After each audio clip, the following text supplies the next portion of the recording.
Yo, what's good, chat? What's good? What's good? How you guys doing today? Y'all doing good?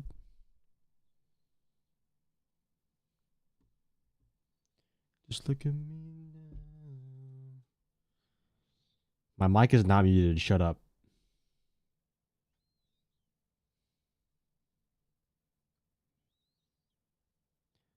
Look at me now.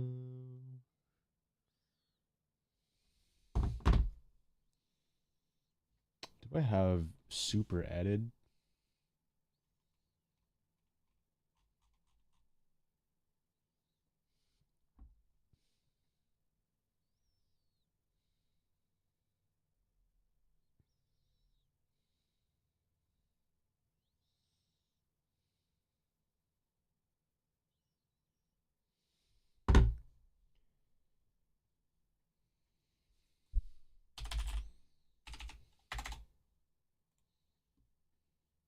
Let me call Fett right now. See if he's ready.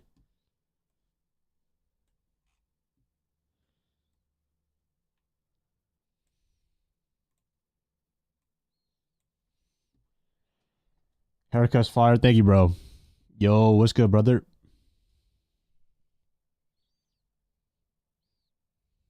Hello? Oh, there he goes.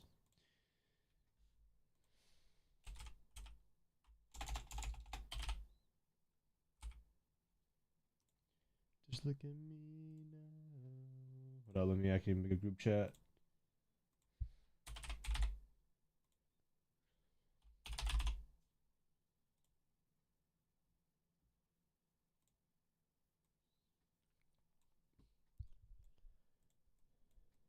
Yo, what's good, brother?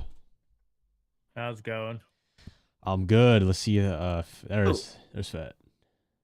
Hello. Hello. Ni hao. What's up, boys? All right, bet. Let's get straight into it, though. Thank you guys for coming. Be right back. Motherfucker. All right, bro. Get muted. Yeah, right. But yeah, basically, how it's gonna go is like, it was just be a regular chat. Basically, I want you guys to like get your input because, like, obviously, you guys have most knowledge on this shit. And I made that rules video like 2 years ago when I was in CL, but you know my knowledge is not as sharp anymore, and I know there's definitely more roles. So if you guys have any, like for example, if we talk about like support, you know, you can be like, oh, you know, your support player did this really well, that demonstrated support, and Yeah. But for the most part, we'll just go over like each role, just give like a brief explanation, a little bit in depth, of course. Be like 20-30 minute conversation, but just pick your brains basically, because I know you guys know this shit at the back of your hand. Alrighty. Let's wait for Fed, but do you have any clips or references right now off the top of your head? Sorry, say that again. Do you have any like clips or references on top of your head of like some of the roles? Oh, my name is Atino. Oh. Yeah, okay, buddy. No. That's fine if you guys don't. I was just saying like if because I think eventually in the video, like for B-roll and stuff like that, if you guys having like direct like clips that you remember from a match, like yeah, I don't have any clips in mind, but like obviously my opinions are going to be more directly related to my own team, so I'm sure like any of our matches probably have stuff that just like explaining that, and I'm sure my my editor will like go through because like what will probably be apparent is like Fett. Obviously, we coach the same game, or he coached, but I doubt we see the roles and everything the exact same. Like we have different styles. And that's exactly why I got both of you guys here. So a good every team has different rules.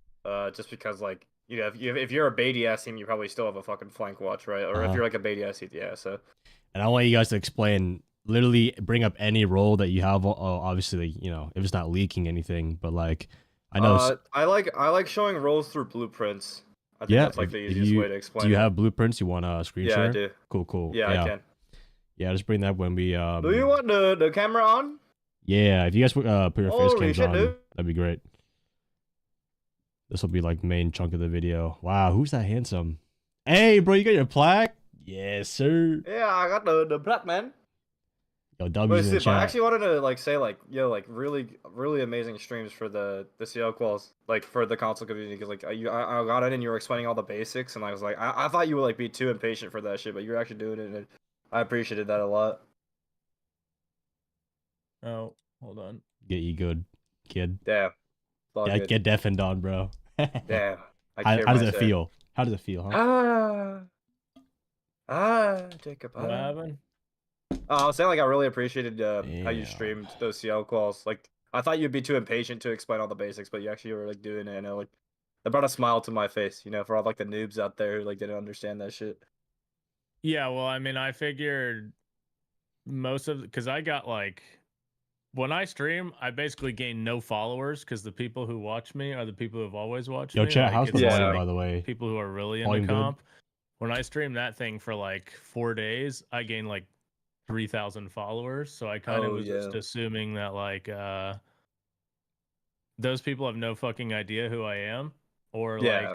like what they're watching. So I kind of tried to dumb it down, but yeah, I will say if I had to do that every day, there's no way. Yeah, it's definitely weird to get into because it's like, but yeah, I've gotten used to it at this point. Yeah, because it's hard for me to not act like people are dumb as fuck about the stuff I'm saying that I think people who don't know it are dumb as fuck. So, Yeah. but that's just my ego talking. No. I understand. Like it took me a while for me to get used to. Oh, Oh yeah. yeah, you want to hold above on this site because there's soft lore all over the site. Like I had to say that every time they ran like a bird strat. Yeah. Yeah. All right. So I have a small list. I have a list of basically pretty much the same roles, but and then obviously you guys can, you know, I know Supr added like Roam and Bridge. I've never heard of Bridge before, but yeah, feel free to add on any kind of stuff. But let me see. I'll probably do the intro probably along with this video, but fuck it, we'll do it. So YouTube, today I'm here with two of the special coaches in Siege. We have Supr, team of Shopify Rebellion, right? Yeah. Former Sonics. Former Sonics, you know, Sonics have been Titans in NA and have done very well in international as well. And next we have pro Chinese guy, Fett, Manchester Major, ex-coach for Beast Coast, now content creator for M80, right? Yeah. Yeah, but basically these are two of the best minds to pick on how to play certain roles and play at the highest level of Siege. And obviously I used to play Challenger League, but I'm rusty now, so why not get people who know what they're talking about better and listen to them instead? So we'll first start out with, we'll go through all different roles. You guys can use timestamps on this video.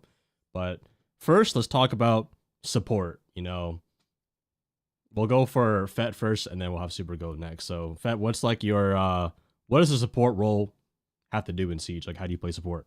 On attack or defense? We can start with attack.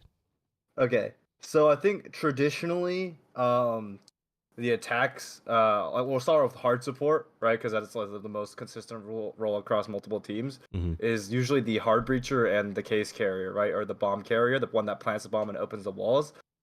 Traditionally speaking, this role is very, very very low performing in terms of numbers, right? Statistically, right?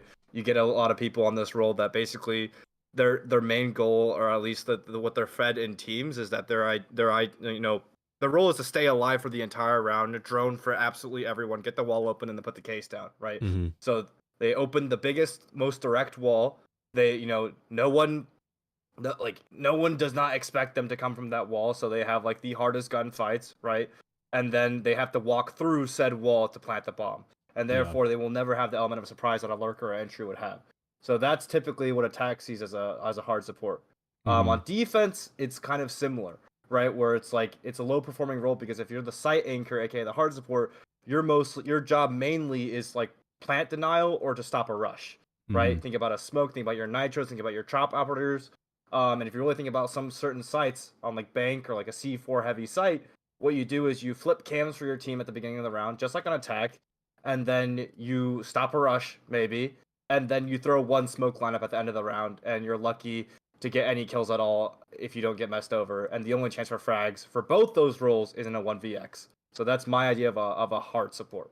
Okay. Bet. What about you, Super? So you can go from attack and then defense after. What's like support mean? Like a support role mean to you? Yeah, so for my team, I would say support is. I think there's two versions of a support on attack.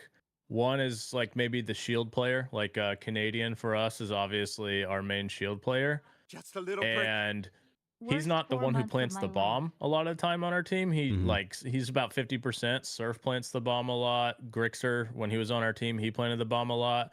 And they would play breaches. So there's two different kinds of supports, which is like you have your shield, Boy, who it'll he's sting kind a of lot. directing like intel because he can just walk around with the shield. He's going to be droning, doing things like that. And the way we use our breach is going to have the bomb. Most of the time, Troy doesn't. Sometimes he will, depending on like we have different attacks, obviously.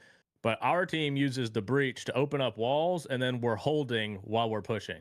Mhm. So, and it's kind of like if you look at Dark Zero with like NJR, when Troy played with him, he had really good stats, and Surf basically plays the exact same role for our team. It's, you know, it's just part of his system where Surf's playing Thermite, he's playing Hibana, whatever, but he gets a lot of kills. He gets I think he had over 100 kills in the season, which for a support Damn. player is like crazy. But the reason he does that is because the way we use support is literally you're opening a wall and you're holding to be a cutoff on like on the push, right? So Troy, the rest of the team is pushing people over.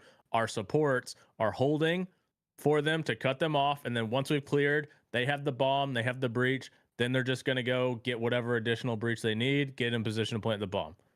I think that's probably a little bit different than most teams in terms of support. It's kind of like support on a lot of teams. You just think of like this guy's going to open the wall, this guy's going to drone everything, this guy's going to then have like the, you know, call out the execute, he's going to be IGLing. Like there's a lot of different ways. Teams all have different systems. On defense for us, support's just the site player. I don't think it's a specific operator even. We've had like Legion as our site player, Smoke as our site player, Mira as our site player, Valk as our site player. So for us, I wouldn't say it's a specific operator. It's somebody is in site. This person's main job is to make sure that they don't rush site, because nowadays teams like to do a lot of cheese shit. So they just want to make sure they're not dying immediately, because most teams are roaming. Like we're extended around the map. This guy needs to be able to at least delay sight for a bit, and then call info if he's not being rushed. Right. So like first 30 seconds, 25 seconds around, figure out if you're being rushed, if it's a direct hit. If it's not, you're on info. You're telling the teammates where the push is coming from. You're playing cams. You know, if you're a Valk or Legion, obviously you can be more mobile too. That just because you're the support doesn't mean you're glued to site. You can leave site and help. It's just that I think one thing for your support player is they have to be smarter in terms of like game awareness, because there's a right time and a wrong time where you could like leave site, or you could call that they're going to rush and they don't do it and everybody runs back to site. So I think the biggest thing for like supports is like high level game awareness. Maybe not as great mechanical skill. It's not needed. Obviously nowadays everybody's like pretty cracked, but the like game awareness I think is probably the most important thing for like a support player in general. Yeah, that's actually a really good point that you bring up. Like, you don't have to only play like Maestro or like, I don't know, what's another, like, I mean, even Smoke. Like, you Yeah. just have to like Mute. you're not just only plant denial and staying on cams. Like, you know, you can still be that player that reads the gap. Like, oh, they're about to do this and that, and then you can kind of, I think you take that flexible role. I actually like that a lot. So that's actually Yeah, I think pretty we should good. split the video support. into attack and then defense, because I think defense is a lot more map sector oriented roles, whereas attack's more like traditional like naming of the roles. I'm down. If you guys are cool with Yeah. that. Yeah, I'll have that chopped up. So I have all the roles I will go over. So we have support, IGL, entry, second entry, lurk, flex, roam, and bridge. Is there anyone you guys would add or take away? So I want to kind of go off of what he said, Mhm. because I defined his role, that he mentioned on support. I define that as cuts for attack, or some people call it soft support. I call it cuts. Which is actually, he's right. Like, you often have your ace player play, especially on like a map like, you know, Clubhouse or something. You'll have your secondary breach or someone play something like that, like your util. You're like secondary, you know, util player, your secondary droner, but he's on like a very, very stationary role. So like if you take a look at pull up the share. If you take a look at Chalet, for example, or Border, two of the most attacker-sided maps in the game, these are maps that have really, really heavy cuts. You'll see teams often put a guy K9 and slant, and that will cut off the entire rotate of the top floor side of the map, right? So that's what I define as cuts, right? So yeah, it's very true though, and these players will eat up a lot. Our best performing player at the Manchester Major, Gunner, was put on like the ace, the cuts position, like kind of like a mailboxy, like stationary role, right? If you think of the best example on Bank would probably be, elevator rappels. The guy that sits on the lobby windows and opens up the E3 wall, get the long on go all the way down into stock and stuff. People that basically cut the map in half and cut off rotations, they eat up a lot because if your entries are properly making them move, they will be forced to move into the crosshairs and get the freebies, right? So our top performing player, Gunner, was on that role. And I typically on my teams, at least in particular, I typically like switching my lurk on and off cuts depending on what they see the enemy is responding to their plays. Yeah, so like, would you say that's kind of like a more modern new term for like flank watch? It doesn't have to only be watching your back, but it could be like, again, like you said, cutting off like certain angles during the round. Yeah. I think flank watch is very, very outdated. I know there's like a couple really like low level teams and like a couple teams that still do it, but I think flank watch is a very, very outdated role. But this is kind of, as you would say, like the modern version. If you want to look at another example on Skyscraper, right? If you're doing like an office over against like the T, your two cuts, like if you're pushing the roamers back towards like Shrine and Drum, your two cuts would be through Terrace and Dragon Window, right? Just like cut them off. Bet. So yeah, I that's a guess good we can. visualization of it. So you'll say cut is kind of like a secondary support. Yeah, there's a lot of terms for it. I just like cutting it cuts because I think it's like a simple word. But yeah, we could do that. So yeah, so we'll go down the list and we'll just give a brief explanation. We'll just only focus on attack, and then once we finish this, we'll switch over defense just to make it a little bit easier. And then both of you guys can give your input. So how about IGL? I know both of you guys probably have experience on IGL, right? Yeah. I mean, I have less like lower tier experience than Big Soup over here. But yeah. So what would you say, like a brief summary of like what do you think makes a good IGL in Siege? I mean, obviously I IGL'd for like a million years in Pro League. I think the name IGL like obviously stands for end game leader. An important part of that is the last part of it is like leader. It is important to have somebody who in the server especially is like commanding what's going on, trying to keep people emotionally in check, trying to make sure we're staying on track, like being somebody that people trust what they're calling and that kind of thing. Because like the truth is like if you're one of the best attacking teams in the world at Invitational, you're like 50%. So that means the best IGLs in the world are calling 50% of the time correctly, maybe a little over that, right? Like that doesn't seem very high when you think about it, but that's how hard it is to attack. So, like it's important for the team to understand and obviously the IGL to not get too frustrated when half the time the shit you call doesn't work. But for us, like, and for me when I played, the IGL is somebody who they have a system. Every IGL has a system, and when you bring an IGL, like we brought in Canadian to our team, right? We used to have Geo, and then before that, I IGL'd. And during when we had Geo, it was kind of like up and down, but we all see the game differently. Like, I don't see the game the exact same as Troy. My teams were always a bit faster, like more random, but Troy sees a game a different way. However, just because like it's my team, right? Like I'm the coach or whatever, like I made the team a long time ago, I'm not gonna bring Troy in and be like, yeah, we're gonna play fast now. We're gonna just play how I want. Right? That wouldn't make sense. So you have to play.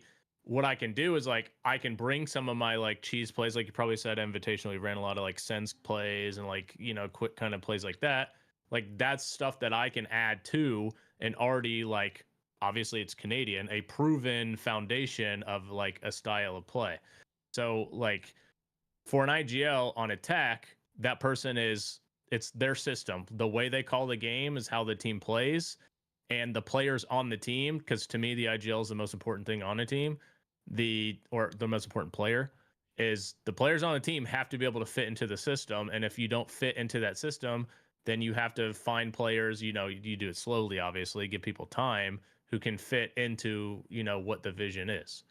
So like being a leader, understanding like what to call, when to call it. And I think like a lot of younger IGLs have an issue where like they think like you have to be able to be adaptable, because most of the shit that you're going to call before a round, very rarely is it just going to like, that's just how the whole round plays, right? Like you're never just going to call something and the whole round just goes exactly perfect. Like very rarely is that going to happen. So an IGL, going back to that like game sense kind of thing, is like they have to be able to understand all the comms going on. The team has to be able to communicate everything to the IGL so he can get a good enough picture in his head about what's going on. And then he has to make the best decision for what everyone else is going to do. And to do that, going to that leadership part, like you have to have the respect of your team. You have to be, like obviously some people are veterans or more proven, so they kind of like just earn that. But like the IGL kind of has the hardest job on the team to do, because they have to be thinking for the team all the time. They can't necessarily be thinking in their own best interest, right? Like historically, IGLs have the worst stats on teams, and they have to be okay with that. So it's like it's a selfless role. And like, sure, if you're a good enough player, like a Canadian or a Lickifak or somebody like that, you will get the acclaim with it. But if you look around, like most of the time, the IGLs, the supportish kind of players, are the guys who get dropped off of teams first, because they're the ones sacrificing everything, and you can't really see their contribution to the team a lot of time outside of results. Yeah. That I think really it's well also explained. like duly noted to like on the most valuable player thing that the players in Siege, like the singular players with the most amount of titles, are IGLs, right? Like your Canadians, your Fabians, right? Like the most consistently across different teams to win titles players are IGLs, right? Because that's how impactful it is in a game like Siege, especially with how many layers there are to it. It's not like Valorant and CS:GO where you just walk down 2 different lanes every single round and hope to God it plays right. No, it's like it's the most adaptive, most complex game in the world. I do have a bit of a polarizing take on IGLs though. I think a lot of traditionally, like at least against like the norm, I think some pro league players do agree with me. But I think traditionally people think the IGL needs to come up with like the plan, right? Every single round, this is the plan, this is the plan, this is the plan. I actually think, at least at a very high level, the most important skill an IGL have is just making the team play together. And I think some people like to call them nothing calls. I actually think they're quite valuable, right? Like, okay, guys, like reset, 3, 2, 1s, off my contact. Okay, what should we do? Like, ask some questions. What should we do? What do you want to do? How does it look on the roam, right? If you put your IGL, which typically they are on support, on like the site anchor, right? And now the site anchor is getting hit on site, right? The site anchor now needs to say, okay, I can't necessarily get on cams for you guys. How does it look on the roam? What's going on over there? Let's formulate a plan together. Because in my opinion, the best possible plan formed within a round is one that involves conglomerating all the info from all 5 POVs together as much as possible, right? So we see a lot of times today in a more fast, aggressive meta that entries or lurks will find a gap or opportunity more often, almost way more often than an IGL would. And I think it's the IGL's job to make sure that once that gap is identified, the way the team plays around it is proper, right? Because one person just goes in, dies, another one goes in, dies, another one goes in, dies. It all goes to shit, right? Making sure it's 3, 2, 1, wrangled, I think is infinitely more important. I do think there's levels, though. I do think if you are a newer player, you shouldn't listen to what I'm saying. Because if you're making a T4 team, I think there's levels to this shit, like Supr said. Like, I think like a lower level IGL, I think there's 2 classes we can make level-wise. What I call a stepping stone IGL. A lower level IGL, it's more important for you to literally teach your players how to play the game, right? It's like it's not ranked. You can't just swing everything. We have to play to fucking plant the bomb or something, right? And that's why you see so many tier 2 IGL stuck there for literally years and years and years and years and years. And you see them keep picking up the same type of like, oh, I'm gonna pick up this unknown talent because they'll actually fucking listen to me and get bitched by me, as opposed to someone more developed who has an ego, right? You'll see these guys like basically consistently pick up like noobs and develop them very well, but then those noobs that they develop will go on to pro league while they stay behind because they are teaching their team the game. I think as an IGL in your career, once you hit that state, you need to transition to be able to manage egos on your team and balance ideas and be able to accept that your entries will find gaps and take away the reins from you. And then at that point in time, you transition into like a pro level IGL. So I think there's two very different classes. I have a very polarizing take on a pro level, but for the new viewers out there, I think at a T4, T3 level, it is your job to kind of like micromanage like a little bit, especially if your team's over aggressive, and kind of just teach them the game. I think you said something that's interesting to me is you mentioned like a defensive IGL. That's not a role that exists for us. Yeah. Because I'm of the belief that like maybe at a lower level, but if you're like a high level pro player, it's like obvious how to play defense. Like you have positions. So rather than like somebody needing to be telling people what to do or counting shit down, it's like it's on the individual players to understand like where the like identify where the push is coming from, who plays off of who like each other, and everybody's kind of calling to like, like if we have roamers, right? Like for instance, Yeah. Ambi has to be able to call if he should fall back or if they're going to 3-2-1 power and that kind of stuff. So we've actually never had like even when I played, I would call the strat, like I'd call the defensive strat whatever we're going to run.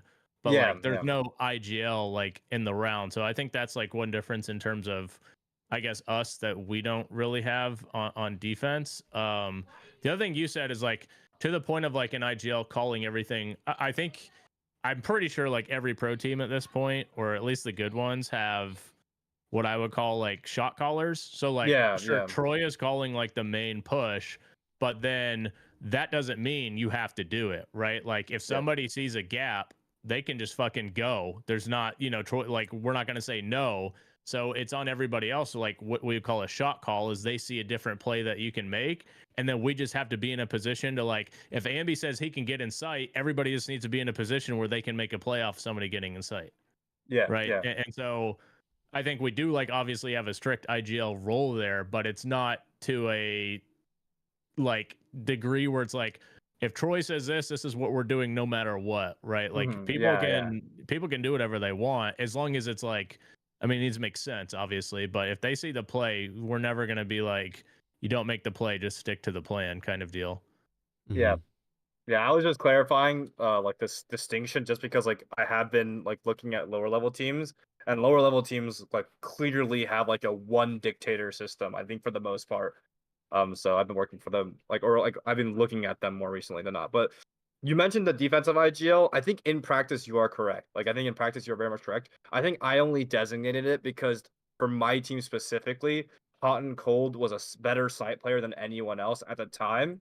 So for that reason, like we needed someone like I think it was way better for someone off the site to call the strat adaptations next round, because they were seeing the main push more. Which I know Troy doesn't play site, right? Like Troy, Troy's an off-site player, Yeah, right? So most so of the he'll time, see more. Yeah. So I think mostly defensive IGL, what it ended up for my team was just like the adaptation caller for strats defense wise. And then that way Matt could compartmentalize and only worry about calling the attacks. But for the most part, you are correct. Like I think at the end of the day, the roamers, it's on them to coordinate together and call like, well, okay, well, should we fall off together? Should we press them together? What's the play here? Beautifully fucking dude. I'm learning so much already, bro. But that was good for IGL. So how about entries now? Entry role, obviously you guys think, put the best fraggers on there. So what makes a good entry? And Supr, you can go first. I think probably most important thing for an entry nowadays is they got to be super fucking cracked. Because like minimum. everybody has like when I played 1,000 years ago, like I could run in a room and have a chance. Like nowadays, everybody at like, especially when you make international events, which we usually make, like those guys don't fucking miss at those tournaments. Oh Like, yeah. when you're running in a room, think about Siege. All the set, like you don't necessarily always have a drone. You don't necessarily always have info. Maybe they have info on you. People are holding like punch holes or pixels or like crazy angles on you. So the most important thing you got to have is you got to be fucking cracked. Because if you're an entry, outside of being cracked, like you're fearless, right? If somebody, like if you have to take the map, if you have to take real estate, you're running in the room and you're just going to try to win the gunfight and hope that it's followed up. But like for an entry, I mean, the most important thing, and an entry to me is only an attack role. Like there's not an entry on defense to me. It's only on attack. That is a person who doesn't care if they die. They don't care about stats. They're just opening up the round and they're not second guessing shit. They're just going to be fearless. Like for us, obviously it's Ambi. You know, when Fett was coaching, it was Gavini.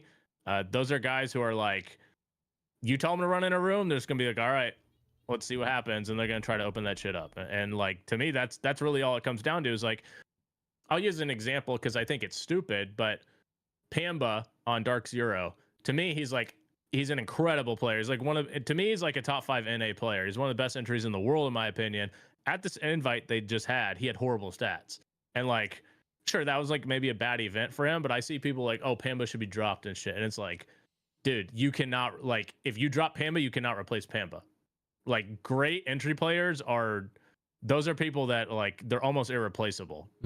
And that's why, like, a player like, you know, we dropped Gunner for Ambi, and Gunner's like, you know, won the major MVP with Fett literally the next stage. And even when I dropped Gunner, I was like, I know Gunner's good, but we don't have an entry player. And like, I'm willing to drop a player who, you know, people forget, we bought Gunner out for a lot of money. So like, I also spent money to get Gunner on the team. And it's that important to have an entry player that you're willing to give up like a player that you know is good to try to have like one of those like just upper notch like entry players. And I think entry and IGL are probably the hardest roles to play and the most important roles on a team. And so like that's why I'm always just like, give me Ruchi or Rexen, give me Ambi, give me maybe to be determined, like give me people who can fucking run in a room and open up rounds, and I'll always have a chance in the round no matter what the fucking score is. And I think that's what makes them so valuable is they're going to do shit nobody else can. Like I watch Ambi scrim on a daily basis. I watch Richie scrim on a daily basis. Those guys are doing shit that like I could play a million hours. I would never be able to do. Most people, 99.9% of people can never do the shit they do. And that's just like, those are rare players. Like you have to have them on teams or shit's not going to get done. Totally agree. Yeah. Once again, I'm going to break it down at like a lower level. Because, you know, that's audience I've been working with a lot more recently. I think there's I'm going to go on a rant here because I think there's a really big misconception on entries to the point where, for me in my head, back when I was a low-level IGL in Tier 3, I've already defined in my head the difference between an entry and a true entry. Right? Just because there's guys on Ashe doesn't mean they're fucking walking in the building first. And I'm sure Supr's been frustrated multiple times watching Tier 2, seeing the Ashe player last alive 6 rounds in a row. Right? Like, and I think at a low level, people constantly think, let's put the guy with the best aim on Ashe, and then he'll walk in and kill everyone. But that's not the case. There's people that are way better at aiming when they're like a sentry turret on a cut angle than when they have to walk in a room fully blind, maybe no info, into 1,400 zombies, and you have to hit a flank gunfight, right? That's 2 different types of gunfights. One's very reactionary, one's very proactionary, right? So I think there's true entries. I think people like Gavini and Rexen and Ambi, those are true entries.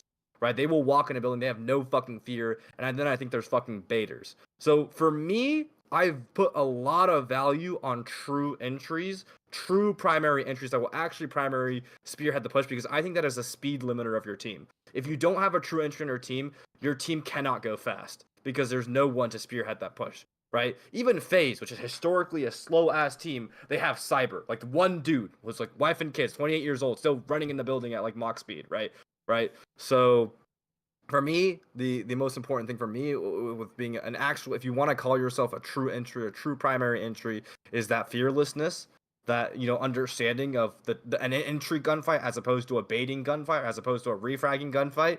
But also being able to set up your own entries. You know, if you're the dude that, oh, I'm so cracked, I don't need to talk, people will drone me in, your performance will dip up and down every single team you're on at a lower level, because depending on the quality of your support players, right? If you truly want to be a consistent entry fragger, then you truly want to set up your own cut drones, tell people to get on your drones, call your own 3-2-1s on your own gaps, and set up things for yourself vocally such that your engagements are not purely dictated by your support, the quality of support players every single time at a lower level, right? At a lower level. Obviously, at a higher level, it's much more complex than that. But for those of you coming up, those of you fraggers coming up, don't just be a quiet bum. Don't just bait your teammates. Think about if this is the actual role you want, because you need to be a spearhead.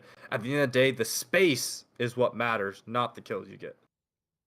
Totally, I yeah. think sorry, I was just gonna say, because You're good, he just made me think of something there. But going back to like the IGL thing, like the entry player, that shot caller role that I was saying is like a lot of times that is the entry player, because they're like seeing the shit immediately. Like entry players are gonna drone themselves sometimes. They're gonna like be in positions to where they're close to sight, or they're like the people whose job is to literally take map. So those are also like primarily a lot of the shot callers on teams, because they have to tell people to follow them up. They have to say like, I can take sight, I have a gap, like all that kind of shit. Yeah, true. Very good. Would you guys say there's a secondary entry role now, or is it kind of combined? We're not really a thing anymore. It's map dependent. It's very iffy. Like Mhm. second entry, it just really is map dependent. I think like second entry kind of like blends in what people think with the flex role, Flex. or what. It just depends on the map, right? Like if on a certain map there's 2 lanes, you can even have a guy lurk in there. If there's a very like for example Oregon, like dorms, right? If a lot of people love Oregon, like trophy is gonna be one of like the heaviest pushes you want to push. If there's a consistent like 3-man lane where you have a hard support droning in 2 people doubling up to swing this trophy guy and take up space, then yeah, there is a second entry. But for the most part, if like it's a more spread out map where you have like 4 people coming from different spots, it like really blends in. It's very I wouldn't say it's too much of a well-defined role these days. I would say like either divide it into a flex player or a lurk player, right? Mm-hmm. Okay. Yeah, I would say for us is we don't have a second entry, but we run multiple entries. So like we have Rexen and Ambi, and I think people who follow Pro League know that Rexen, for instance, plays a shit ton of Ace. And the reason we do that is because Ambi is entering one part of the map, Rexen is droning himself entering the other part of the map, but he's on Ace, so he can open up shit for himself. So we don't really consider it like a second entry, but we just have 2 entry players. One is getting droned, and one's kind of like operating off his own info with the ability to kind of, like do shit himself a lot of time. Now, like, granted, they are entering towards the same thing, so it's not like this guy's just like fucking by himself, just like fucking around with Ace. Like, he's entering towards the same as the objective as the other entry player, but they're not necessarily in a position where they're just like one after the other, right? Like they're entering different portions of the map, but that's a hard thing to do. That's just the benefit of like having a couple of players who have that ability. Like not every team would be able to play like that, obviously. Okay. So that'd be a great transition then. How would you explain how to correctly play the flex role then on a team? I mean, flex is the dude who's playing all the other shit. You just Yeah. just basically Quite simply put, basically like just that's the guy. Thanos on the team, just Yeah, like like doing quite everything. simply put, the flex player is somebody who is good at every role, which is why it's hard to be a good flex, because like sometimes you might be asked to play support. Sometimes you might ask to be play a fragger. Sometimes I've even seen like flex players on shields. Like Mm-hmm. your flex player is just the guy who's going to fill in the role, because like, and this is for attack and defense, is like when you're making a lineup, right? You have a breach, you have an entry, maybe you need like a soft breach. Like then you get to a spot where it's like, okay, we need this. Like we're in this lineup, we don't have EMPs, so we need a Thatcher. In this lineup, we don't need Vert, so we need like a Buck. We need nades in this lineup. The flex player is always the 5th guy who's like, that we need this to make this lineup work, so that guy's playing that. And he just doesn't complain. And he just knows how to play like everything to a degree where it's like, for me, I'm speaking at like a high pro level, so that guy can play any role at like a high pro level. But for most people, it's just like you gotta be able to play everything and understand how to play it. Like not just hopping on it and be like, sure, I'll play thermite, and then fucking both bandit tricked and then no walls are open. Like you got to know what you're doing, which is why it's hard to be that role at like a high level. Yeah. And I think it's so hard to define flex these days in Siege because there's so many options you can bring on attack. Okay. Nowadays, I feel like there's so many different metas. Like for example, if you're on cafe and you're clearing against like the basement floor site, then typically you want to bring double vert just in case one of them gets C4, right? So you see a lot of teams bringing Buck and Ram. So like having a secondary, like a lot of people think of flex as like the vert operator, right? Like, oh my god, it's just the sledge of the buck, right? You're just the vert picker, or like you can pick, maybe gridlock if you want to like watch a flank. But then if you look at a map like Clubhouse, well then like it's one of those maps where you like very rarely do you see a team ever taking rafters with a capital, right? So like then you have these util execute ops that actually also some people classify them as flex, right? Like, okay, the X Factor operator, the execution operator, right? The Grim, the Sense, the Glaz, the Capital, the Ying, right? To like once you get to the end round or the mid round execute where you want to take a certain portion of map control, they have the vital utility to play it. Or, maybe even the second breacher. So I think flex is such a really wide role nowadays.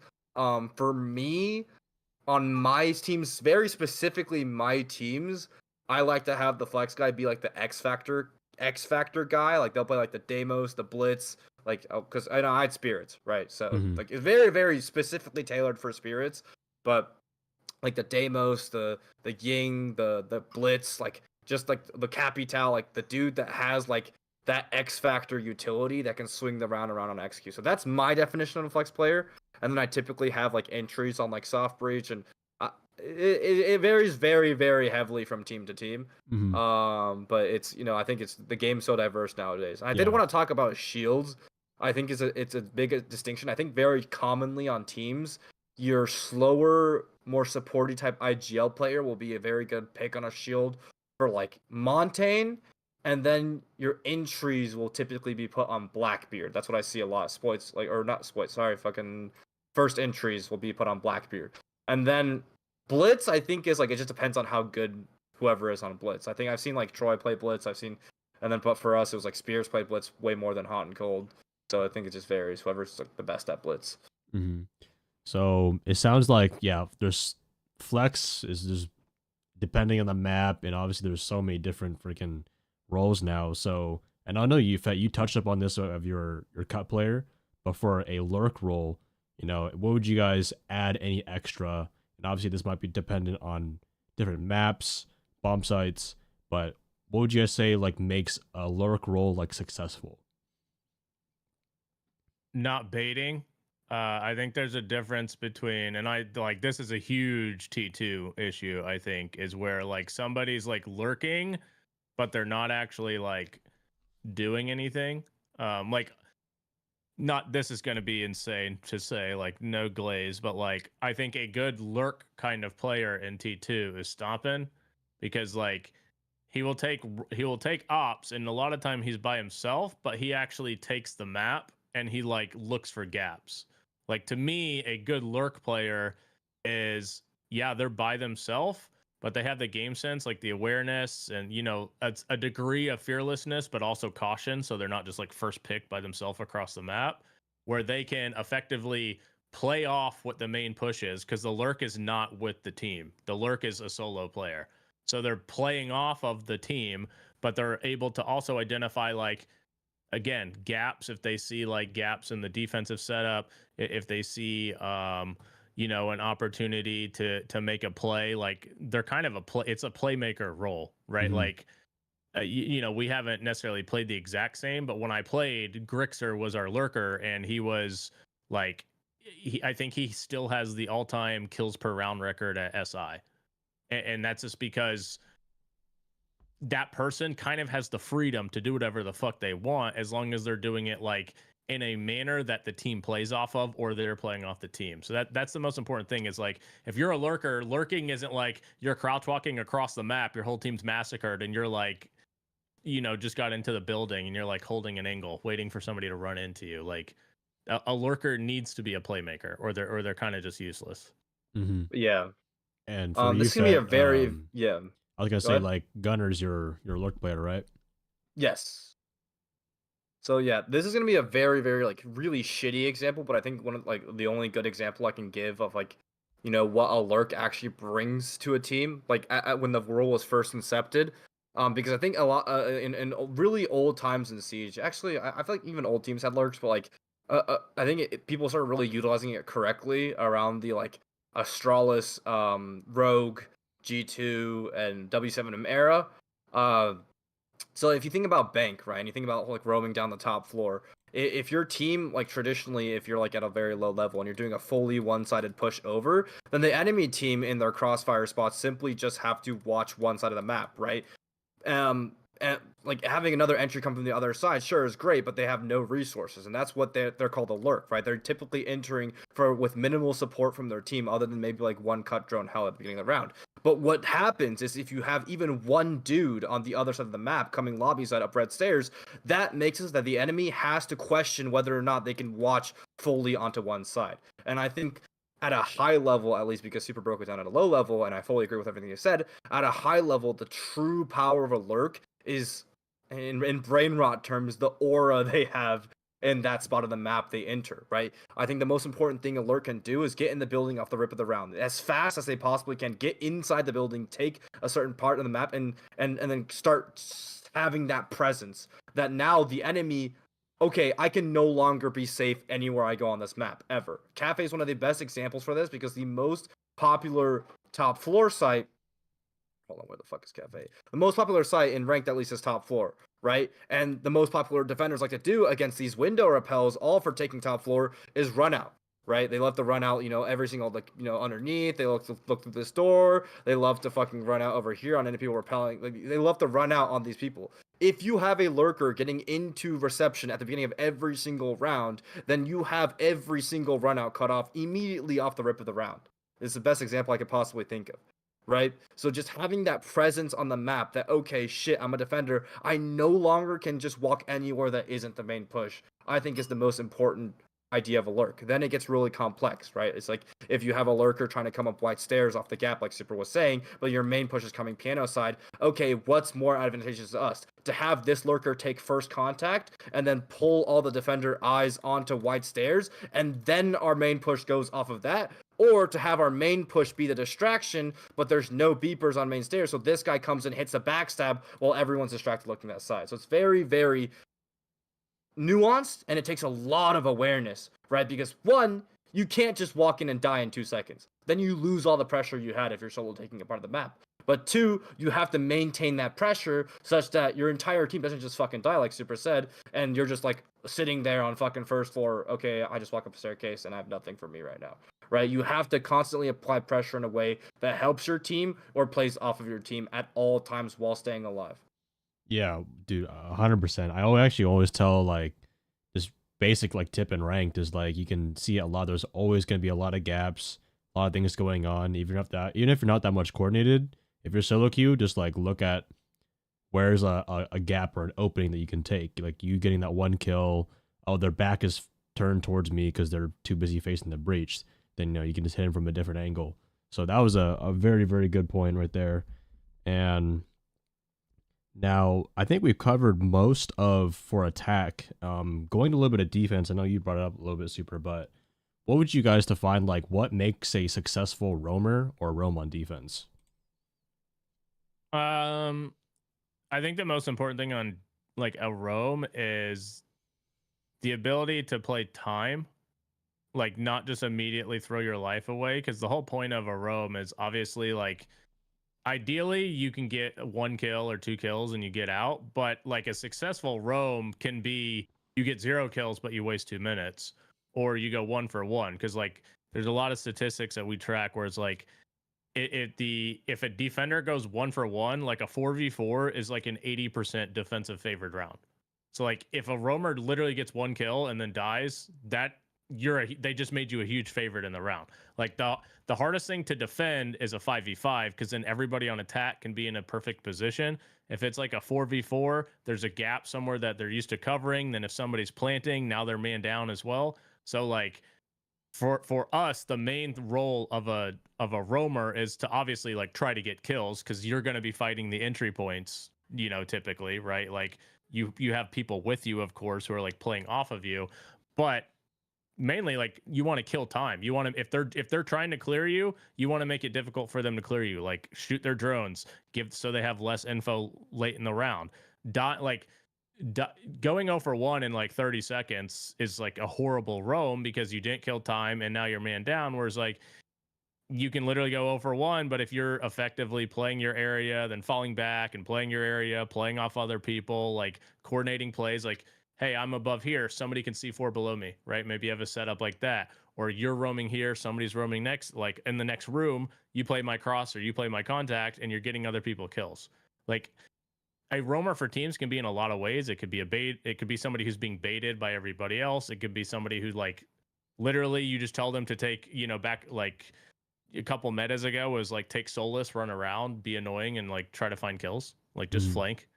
But like roamers on teams could have all different roles depending on the setups. But to me, the like typical like default idea of a roamer is they know how to play time, they can like communicate effectively so people can play off of them, and they're able to get kills. Because like obviously you don't want your roamer just man down every round. That turns you into a huge like disadvantage now. What are you, Fett? And yeah, yeah, absolutely. The like at every single level, I think the ability to like the awareness to whittle down time and resources of the enemy team before they get to execute is the most valuable thing a roamer can get. Right, enemies trying to take full map control, and you're just shooting one drone, falling to the next floor, shooting another drone, falling to the next floor. You've wasted like at least 30 seconds of their time because you shot a drone. You're a ghost now. They spent at least 30 seconds redroning it, but you're gone, and then they have to drone the next floor. That's the value you bring. So by the time they get to execute, they have the lowest amount of resources, bodies, or drones you can have. For me, just at a very, very low level, because I think at a low level people think of roam just like as an offside player. I like to divide it into two subsections of roamers. So for me, there's extension roamers and there's free roamers. So extension roamers, if the site's T, would be your office player, right? Like, so you would actually reinforce these walls. You would maybe give him some utility. It would be an Azami or something. Extension roamers play on a setup away from site. Right, and a free roamer is a roamer that typically has very little to no util or setup at all, but they're playing like, by themselves just to have like a little bit of presence on like a part of map. So maybe you're a below player on like a T, right? The guy with the C4, the guy that can flank up a staircase, the guy that's there just to make sure, okay, if there's a lurker, I 1v1 this guy, or I have flank options open just for pressure. I think one of the best examples of this is like Chalet, right? If your site is kitchen, you obviously need to hold above, right? So above the site is your extension, right? Because you want to hold vert over everyone. So all these guys together on extension roams, everyone's going to know they're there because their setup is there and they have to play off each other. They're taking very broad, very like direct gunfights. Whereas like you want one guy maybe by library side if you have less setup over there, just running around, being sneaky, more ratty, way less direct gunfights, way more subtle, way more flanky. But he's a roamer still because he's offsite technically according to the definition, right? So he's like a free roamer. He can pick whatever the fuck he wants to help him. Like in old metas, it was like Solus or Valk typically. And yeah, typically like this guy is a lot more ratty of a player, is a lot more hidey, sneaky, but also is a lot more aware of when like the biggest thing is if you're solo like that with no setup, you're going to get cut off in 0.2 seconds. They drone you out 2 times, you're instantly dead. So having the awareness of when to get back to your teammates or continue to waste time on a roam is very, very important. So yeah, for me, I like to divide up into 2 subsections: extension roam and free roam. Yeah, that was very good explanation for roam. I think a lot of people can take away some information on that. So, Supr, what is the bridge role? So for us, we define the bridge role as like, so like Fett said, like you have 1 or 2 roamers, maybe you have your site player, then maybe you have like 2 other players, right? So we define a bridge player as this guy's playing an area in between site and in between the roam. So like a bridge, right? Like he connects the 2. So like if they're rushing site or they're gonna go direct to site, this guy can get back to site fast. He's also kind of protecting maybe an area so they can't just like hit the back or something quickly. Right. If they're clearing, now this guy can play a cutoff to make sure that like the roamers don't get cut off, or he can run up and help. So like, it's called a bridge for a reason. He's a solo player, but he's quick to move around depending on what's being called. Like a lot of times this role could be like we've had this person be Cade, like kind of they're just for their shit and then they get wherever they need to be. That they could be like Legion, they could be Castle a lot of the times. Like the role, honestly, you could play it however you want depending on your strat, but the most important thing for it is that like you're able to quickly identify what's going on and you understand like what what you're filling, because you're basically trying to fill gaps quickly based off of what's going on. Because like in theory, every single defense has gaps, but the quicker you're able to like identify what the attack is trying to do, you fill those gaps. So the bridge player is trying to like, you know, essentially lift up the bridge or whatever, close the bridge, whatever you want to say, to make sure that these gaps get like removed, or so the roamers now know they can't come from behind. The site player knows that now the other part of site's watch, like, you know, that kind of stuff. It's kind of like a mid-round reinforcement type thing, right?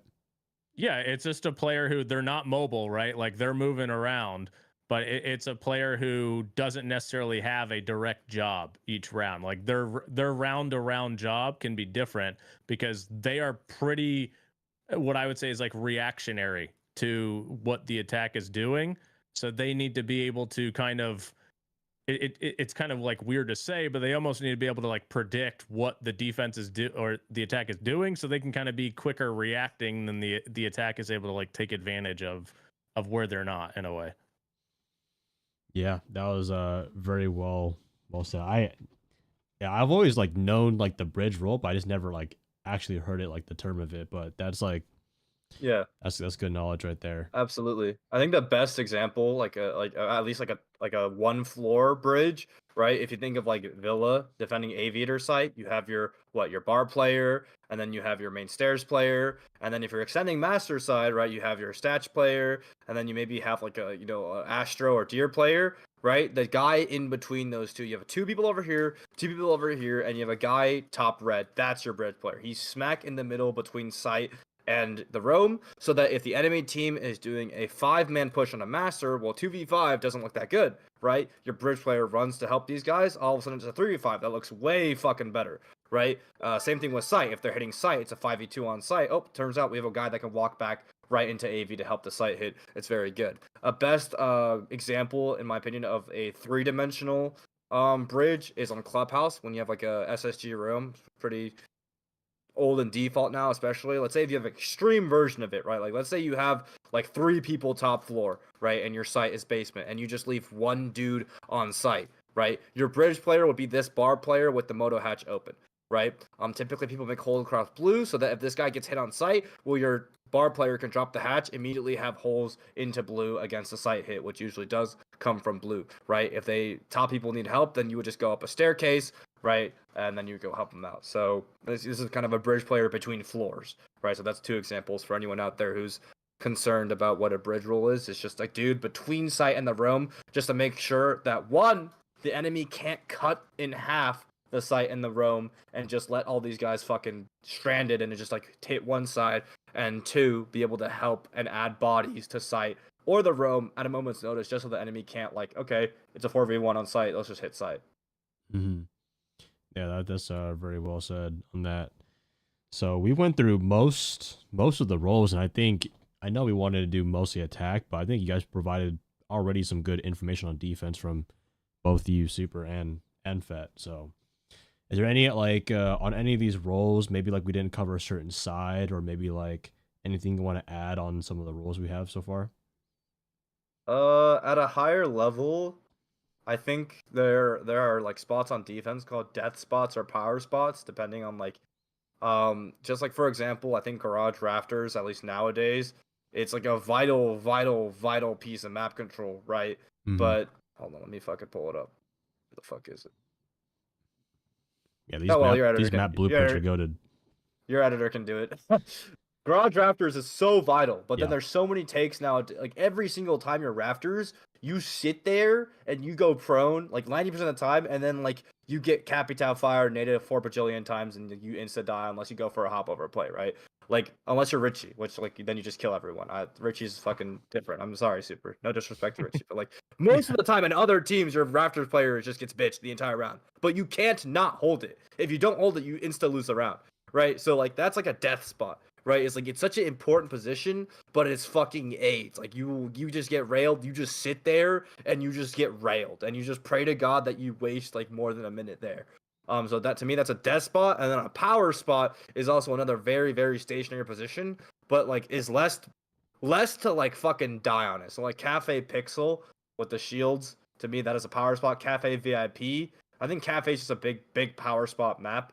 So like spots like that where like it's like a little like nook or cranny that like is very powerful, and you can just sit there and you have to hold it for as long as you can. Spots that like you never, almost most of the time, you mostly don't want to leave.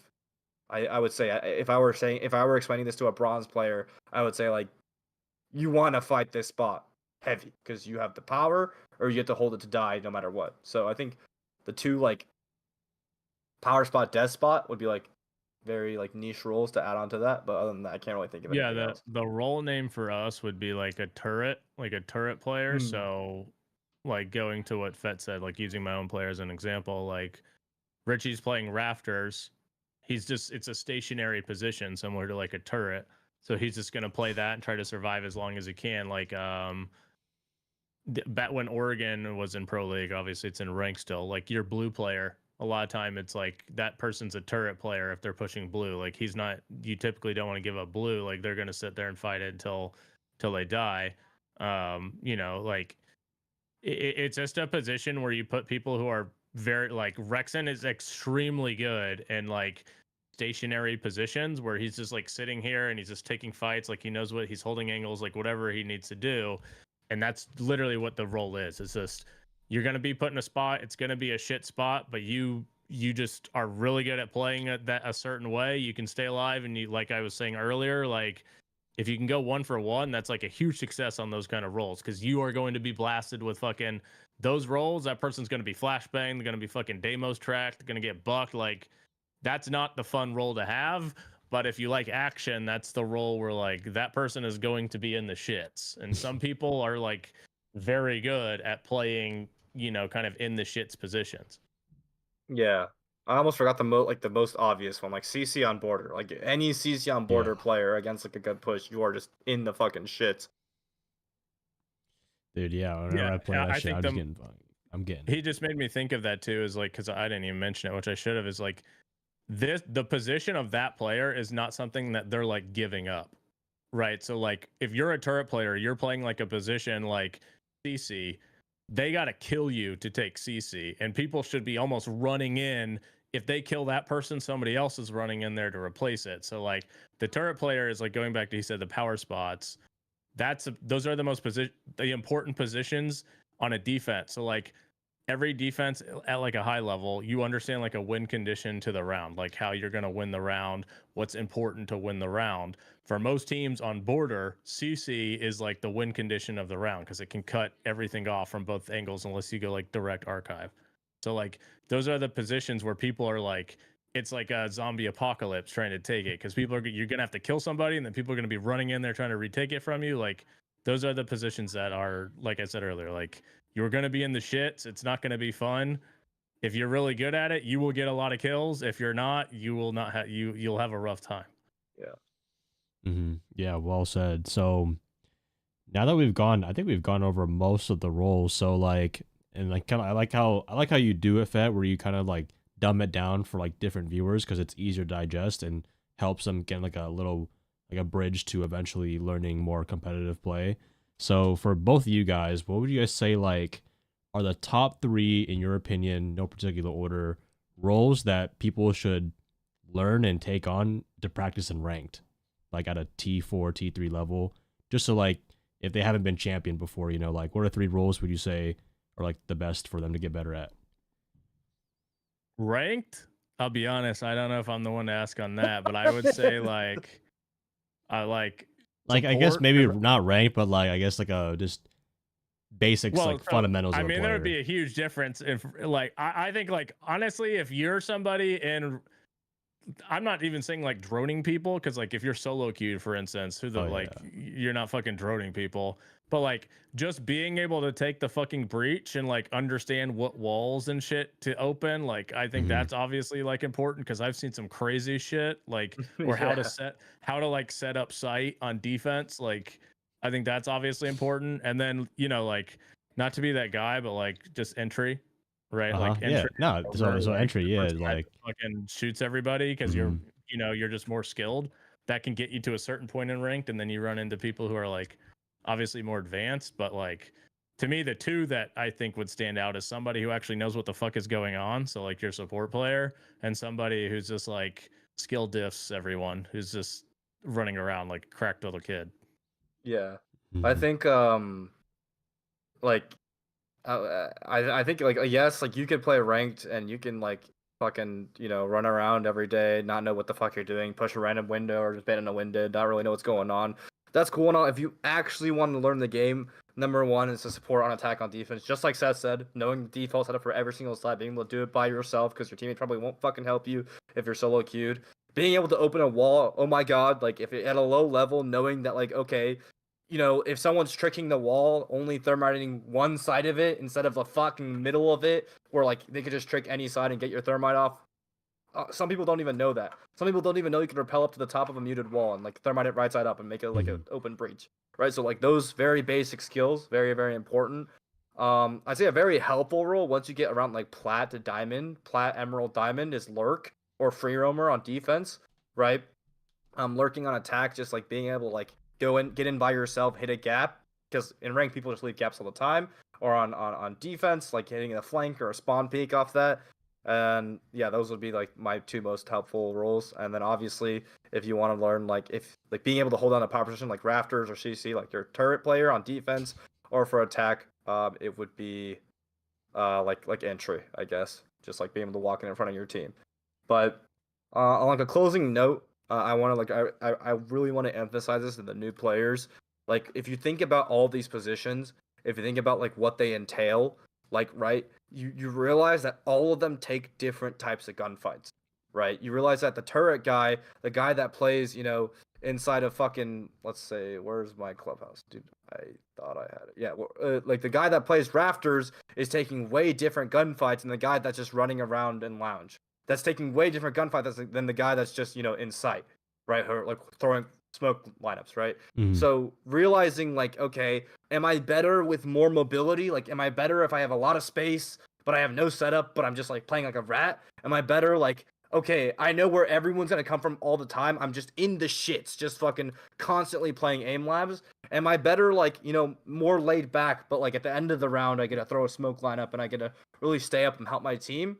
Recognizing like what you're good at will help you figure out, like in comp at least, what your role is, right? Because if you're a free roamer player that's getting 20 kills and we're just like, you know what, dude, you're so good at this shit, let's put you on like Raptor so you can just eat up. And then like you're so used to having the whole map of space, and now you're refined to a rafter that gets capitad flashed, naded, and is watched the entire round. You're gonna perform horribly, right? So don't assign someone a role in comp if you're a new IGL or something just because they're good at aiming, right? Think about what their actual skill set is and what their actual selection of gunfights would be good for them would be. Beautifully explained, bro. Shit. Well, I think we've gone over most of the roles. I mean, I know, like I said, we were going to start with attack and defense, but I think you guys really just hit it head on, and you can apply those fundamentals to both the defense as well. So, but and then you guys added those tips where sorry, not right now. Sorry, my mom just walked in. But what was I saying? Shit, I already forgot what I was saying, but yeah, I think unless you guys have any other like things you want to add to any of the roles, but I think people are gonna digest on this information for the next year or so. I think for people who are like looking to play competitively, like more than ranked, the easiest way to get on a team, in my opinion, is if you can figure out how to effectively like IGL. I don't think it really matters the role. Obviously, like you have to have a certain level of individual skill to be like an entry. But like, if you play support IGL, like there are very few good IGLs in my opinion, especially in like NA if you're an NA player. So I think if you're like if you just really want to make pro league one day or you really want to get in a comp, like I think a skill set and to do this, you got to be playing like, I don't know, tier 4 leagues or 5 queuing. Like you can't do it solo queue obviously, but like trying to figure out and understand like how to IGL is I have like the worst stats of all time. I was a pro for like 8 years, and I like the game came out when I was 28 years old, and I like I never could shoot my gun, but I could tell people what to do, and that made like a career for this for me. So like, if you can figure out how to do that, you can have a place on a lot of teams, because that is a very hard skill to find. And obviously maybe you have to have certain character traits where maybe you're more like a leader or whatever you want to say, like more commanding in terms of like can't be afraid to speak, obviously. But that would be my advice, is like, if you want to actually pursue competitive and you don't really feel like what role, if you feel like you have a personality of somebody who's more of a like talker or more of a thinker, something like that, like try to like work on IGLing, like just figuring out what you want to do. And the best way to do that, I always say this because the tier 2 teams don't fucking do it, and it makes no sense to me. They got like the worst strats of all time. They have no idea what's going on. Brother, just watch like pro league teams matches, like the VODs. Just get an idea what they're doing, copy it if you need to, try to make sense of what they're doing, and just like go with that. Because like all of the pro teams, whether people realize it or not, everybody copies each other. You might change shit around or like make slight changes, but like if you watch a pro match, if you watch the same map 50 times, the strat's like the exact same, almost in 50 different matches with slight differences, like for ops and whatever. So like, if you really want to improve, watch people who are better than you, see what they do, and try to make sense of it. Yeah, that's good knowledge. And yeah, I think that's so true. I think also for like a lower level, I mean I know some people like really have fun. Like if you have fun making complex strats, fucking go for it, right? Like I want you to guys to have fun first and foremost. But I think the best thing for player development at a really low level, or even like even almost a tier 2 level, is to like Supr said, copy pro defaults and just run them. Because at the end of the day, if you're fucking making the most insane niche strats for your team, and you're learning those, you will only know those but not know how to play like actual vital positions for other teams. I think mastering defaults is so important for early player development. Just not to make your entire team a bunch of statues who only know how to play that strat. And yeah, I think vocality, going off the IGL thing, I think vocality is one of the most important things you do. Not only calling out where the enemy is, but saying, what you're doing, right? Saying everything you're doing, making it so that people can play off of you, so that not only you're, creating a lot more engagements that are not just 1v1s, but 2v1s, 3v1s, but you're consistently able to make those around you better on every team you're on, right? If from T4 to T4, T3 to T2, you're elevating those around you at every level, then you will consistently perform better than if you're just some quiet guy who never speaks, but you have like a god aim. You will never make it anywhere if you never speak. So, yeah. Dude, this is some good ball knowledge for anybody. I mean, whether you're T3, 2, 1, maybe not 1, but because they already know everything. But shit, that's all I really have for you guys. So thank you, both you guys, for coming out. I think y'all dropped insane knowledge for Siege that players can digest on for a lot of time. So again, guys, go check out Supr, go check out Fett. They both will be watching a lot of the Challenger League, Pro League watch parties. You'll learn you'll probably learn the most from these two right here. So go watch their streams, their YouTube videos, subscribe to them. But yeah, thank you guys both for coming on. I appreciate it. This video will probably be out the next day or two. Appreciate it. Okay, dude. But yeah, that's a wrap on the video, guys. Thank you guys for coming out. I appreciate it lots. All right. Bye-bye, dude. Man. All right. Take care. Good night, guys. Bye. All right, dude, that's W. That's gonna be a banger video. I'll have Joey go and chop that up.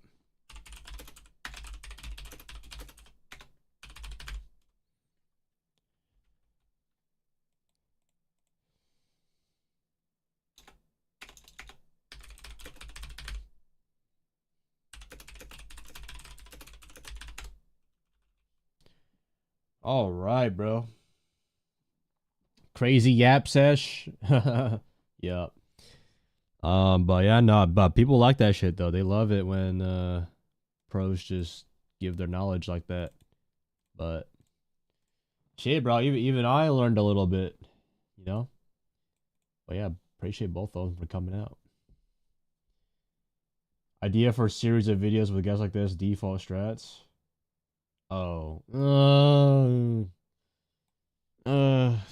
I feel like that's very like again it's very can be very niche, but yeah, I see what you mean though.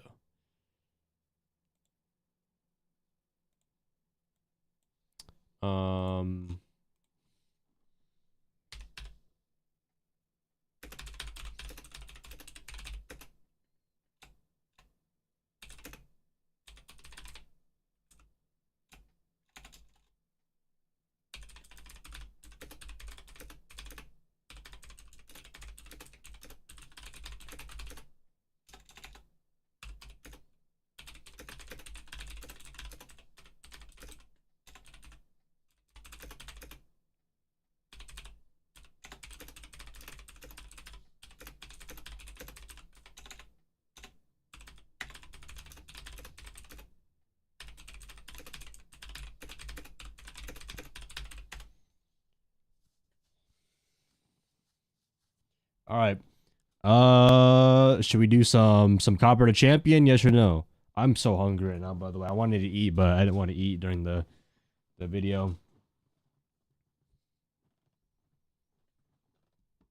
Bro's gonna have to start selling a Siege University course. Yeah. And if you're not champion, you're copper. Worm copper.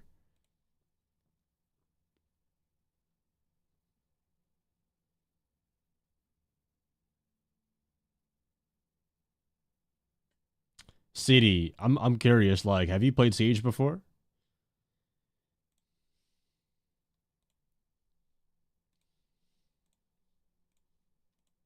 Alright, bro, let me eat this food.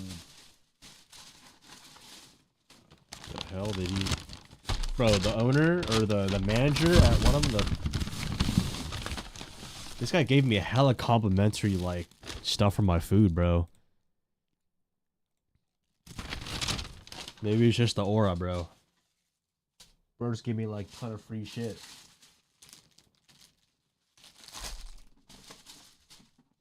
Bro, look how much gravy he gave me, bro. This is a gravy for the steak of the potatoes, bro. Hella, dude.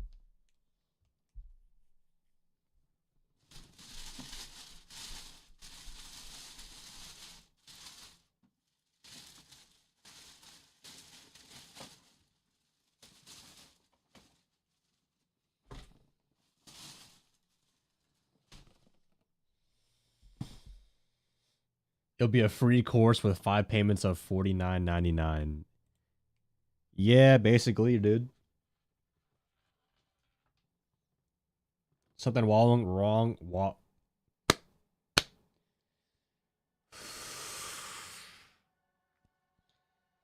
Something wrong with your wallpaper?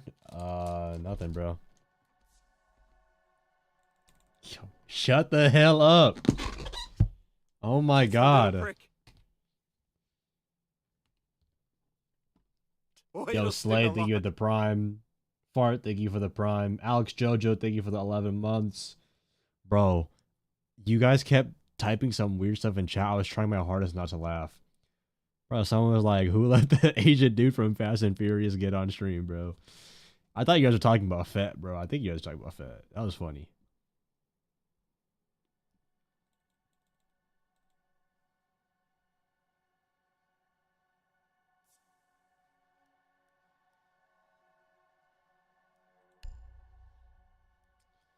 Well, Seti, this video is for... I will say, yeah, we didn't elaborate the most on, like, what a gap is, but, like, this is, like... Most people who have been playing the game for, like, at least a little bit should already know all that kind of stuff.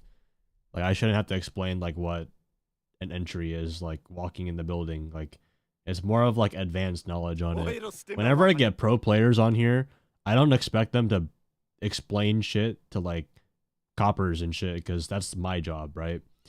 I'm the bridge for mostly ranked advice and a little bit, like, high ranked advice. These guys play a different fucking ball of the game. They're in a different ballpark, bro. So that's why I don't have them explain simple shit. But, like, yeah, if you're a new player, you've never played Siege before, then you're obviously not gonna understand a lot of things. But if you play the game for like, I don't know, a year or so. Wait, what the heck? Why is my steak so small? Wait, this is 7 ounces? Hold on. Oh shit, it is. I might have gotten a different cut of meat actually. I think this is a sirloin. I usually get the ribeye actually. I was wondering why my meat was so small.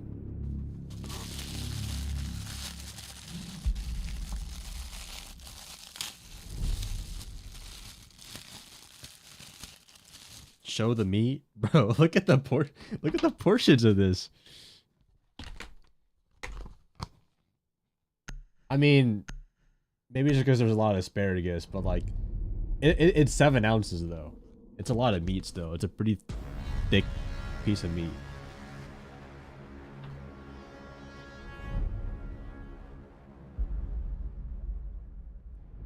Bro, and I'm gonna crash out. I need to go get an actual fork. I'll be right back. Don't ban anything stupid.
My god, why are so many people redeeming OnlyFans, bro?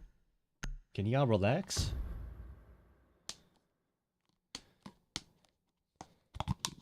So many down bad people in chat. Secure the bombs. Dude, there's so much gravy.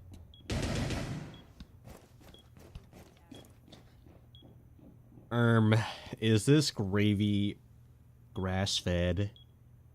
No seed oil organic? Barbed wire going up. Be advised, Op 4 has found a bomb. Changing mags! Camera feed up and running. Bro, what am I supposed to do with all this gravy? It's literally a whole bucket of it. Am I supposed to chug it? 10 seconds. Reloading! Down to Drink 5 it. seconds. No, I'm not drinking it. Shit, maybe for like every sub I get, for every sub I take a small sip. One sub, one. Yo, this is not medium rare. What? Actually, it is borderline.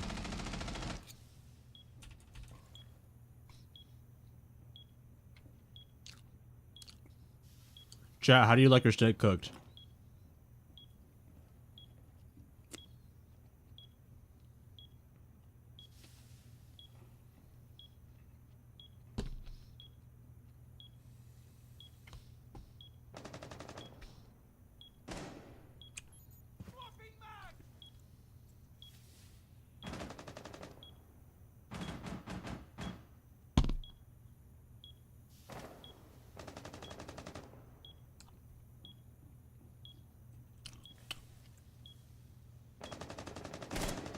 Well done. I low-key like my shit raw. On the stairs, Warden. I like eating it raw. Like rare. Planting toxins.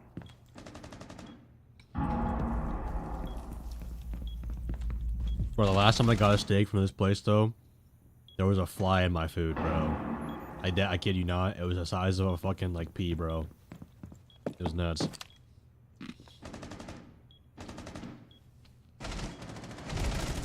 Op 4, last stop standing.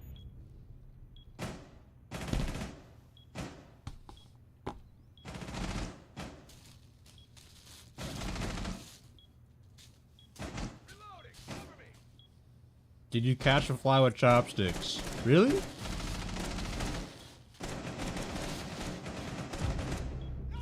House there, Bappy.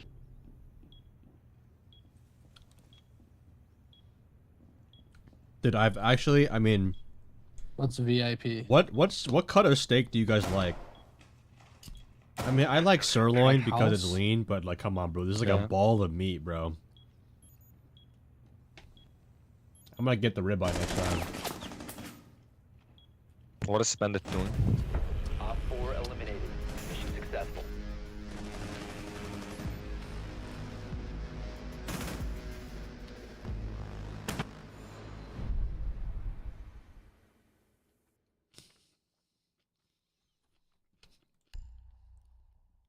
AFK to champ. How about stream snipe the champ? C4ing myself, C4ing myself the champion.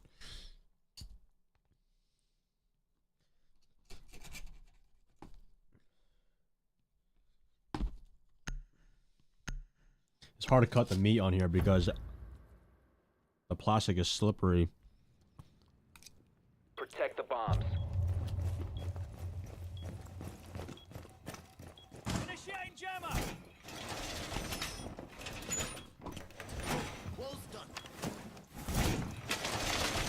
Bro, the other day, chat, Wall reinforced. I ate like almost Laser gate. 9 ounces of like ribeye steak. No fiber. And let's just say I had the worst stomach cramps for like the next hour. It felt like I had a baby kicking in my stomach, dude. 10 seconds. No asparagus, a little bit of potatoes only. 5 No seconds fiber. and counting. Weak stomach. Gate deployed. Op 4 has located a bomb. Be ready To for be Op fair, 4. I had IBS before.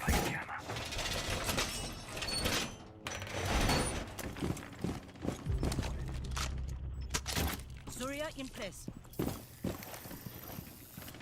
Vegetables have 0 fiber. They have some fiber. Enough to help me digest my food, though. Either that or have some nuts. And then have some tea and water.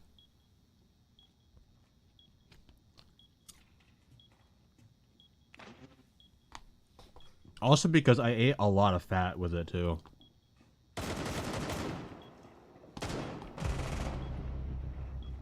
Fiber make you gay? What are you talking about? Oh shit. The fuck? That shit was just muscle memory.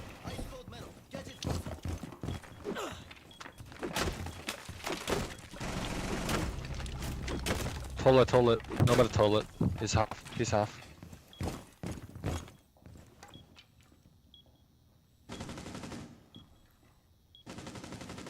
Period. Sorry. That was brain rot. Material girl. I'm a material girl. Nobody's half.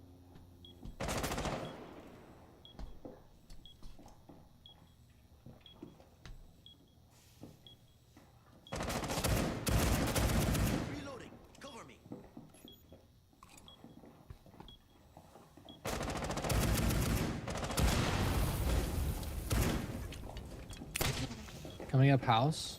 Bottom house now. Shotgun. I have like 1 inch of mouse room because my food's on my table, bro. One flick and it's all over for me, chat. One flick and the gravy's going everywhere.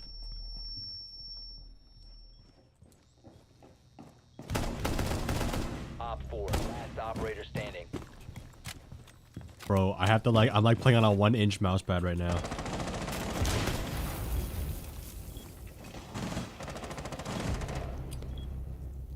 Breach your hole.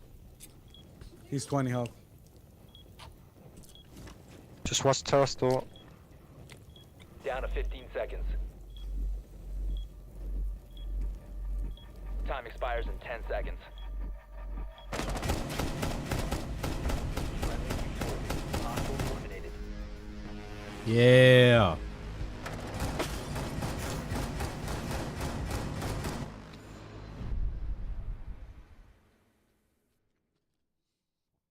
Bon apple teeth, yes. Chat, what's a goated vegetable?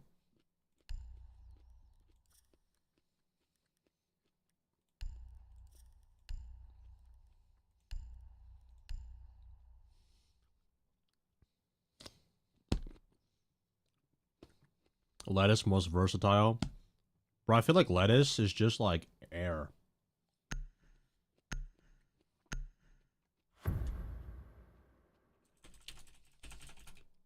Only time I get breakfast? Lettuce is at Chipotle. Protect the bombs. They have guac and that's about it, bro. Like lettuce, I'm just eating like just like imaginary food. I'm just chewing just to chew. You don't eat salad? Okay, shredded lettuce is what I meant to say. Shredded lettuce.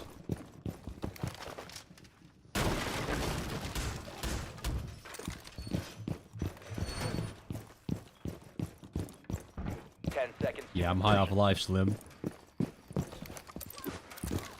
5 seconds and counting. No wonder bro is constipated. What the? Bro, I eat other vegetables, obviously.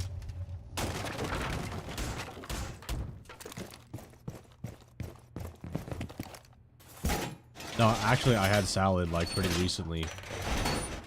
I had salad when I was in Atlanta Airport. Because I wanted it to be healthy.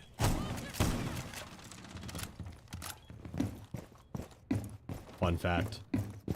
Eat more fiber. Main source for fiber for me is like potatoes, nuts, Help me. some vegetables. Sir, yes, sir. Thank you. What else has a lot of fiber?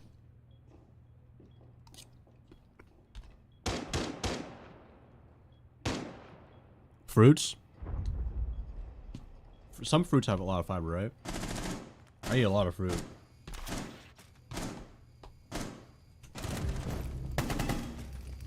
He's masked.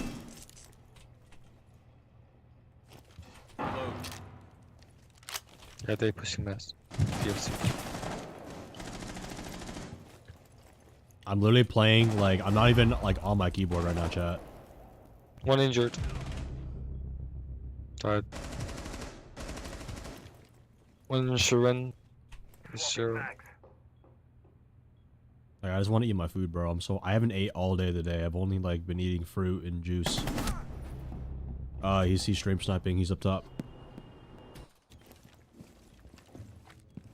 Body bomb. Stream sniping. Oh, probably shouldn't have said that.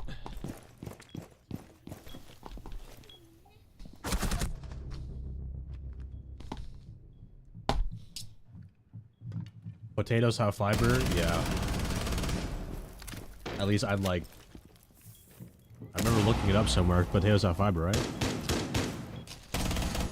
Chat, name one high fiber food.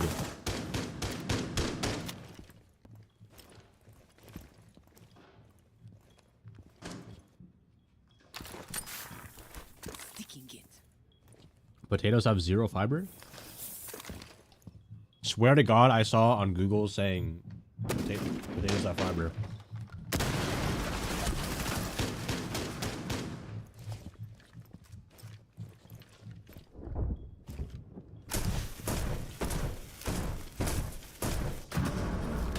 Banana, broccoli.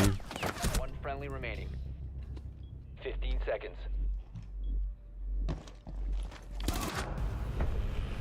Mission failed. All friendlies were eliminated.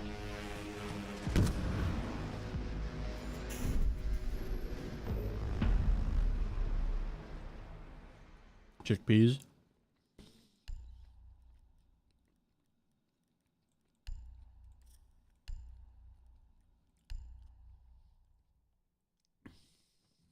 cabbage.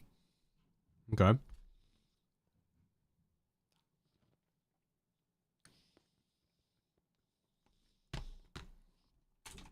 Let me look it up real quick. Do potatoes have fiber? Yes, potatoes can contain fiber 2 grams, which I guess 2 grams of fiber. High fiber. Oh, kiwi. Kiwi with the skin on. I have fruit. Like, okay, I do eat bananas. I should eat more avocados. Anything like that has fiber and like good gut health is actually what I want to be on more. Like, I want to have like good gut health. You know, the saying, trust your gut and shit. Peas. Oatmeal. Okay. 10 seconds before insertion. 2 grams with the skin. Wait till bro finds 5 out seconds. that I eat mashed potatoes. So I have essentially 0 fiber on Bomb that. must be located and defused.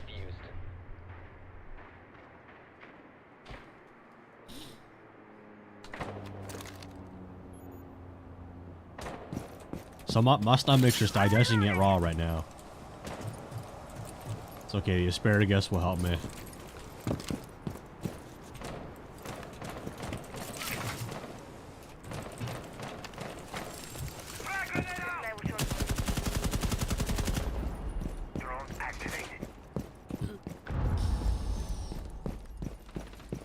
Enemy interference. Reset.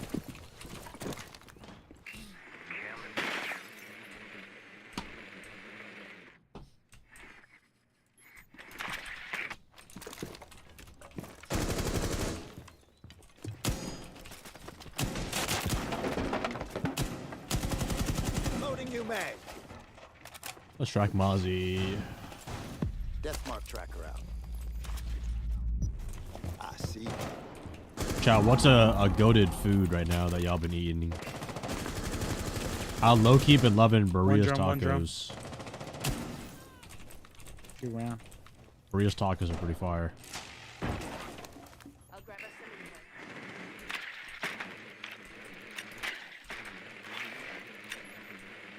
Mozzie's on the door. Valkyrie camp here. You have located a bomb. Get out.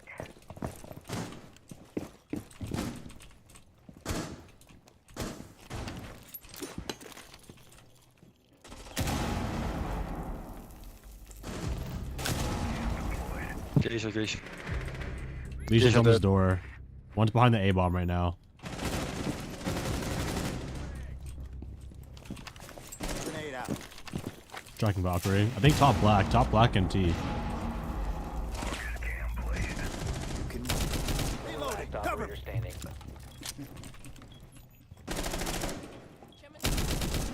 It's the little prick. What? You're a dumbass. He's hacking. Top black. Bomb diffusion initiated. Dude, I just hate how Dog has a bajillion HP when he gets rezzed. Op 4 neutralized. Mission successful.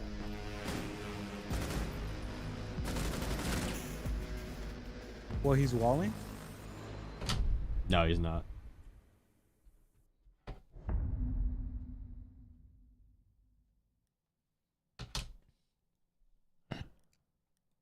Did bro believe me for a second?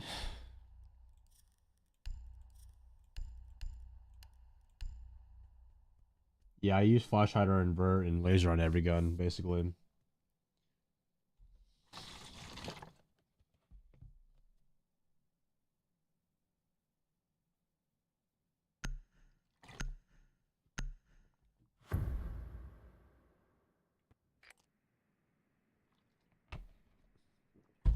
We need to locate a bomb.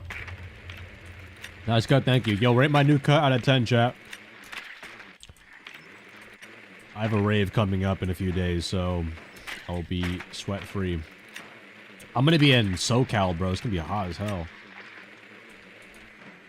An even more Asian-looking cut. Well, what if I... You're not gonna believe what I'm gonna say, bro, but I'm Asian.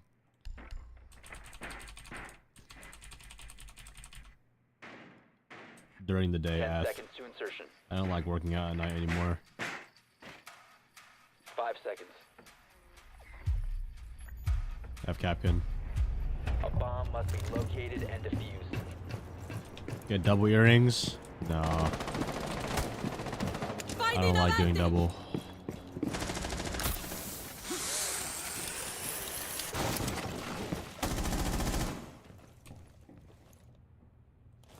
I got spawn picked.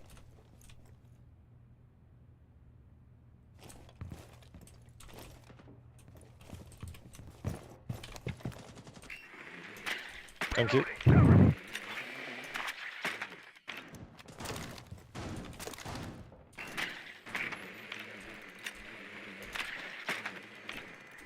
Geisha's clear. Why is he in 10th? Capkin's in drum right now.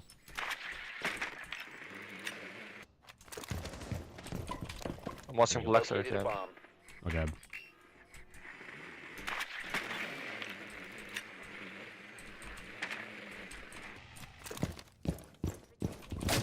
Watch out, main.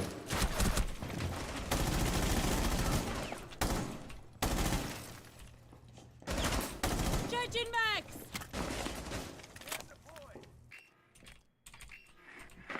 There's a Capkin inside drum.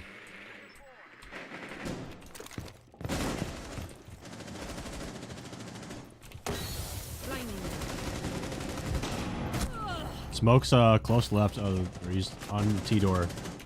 Must recover the diffuser. Reload. Boiled or egg fried rice? What?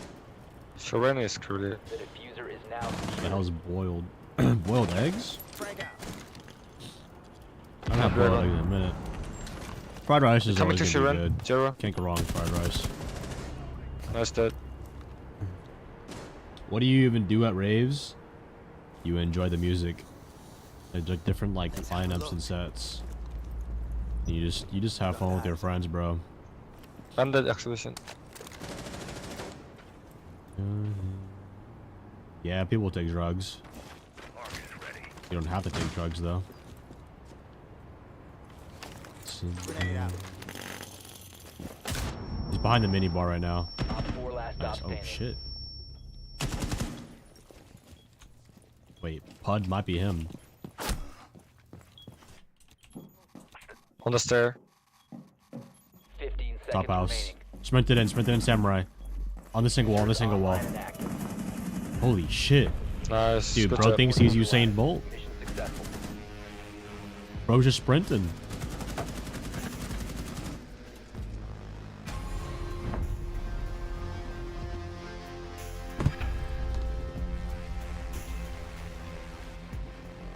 I used to like dislike raves, but I feel like rave culture is actually like one of the nicest people you'll meet.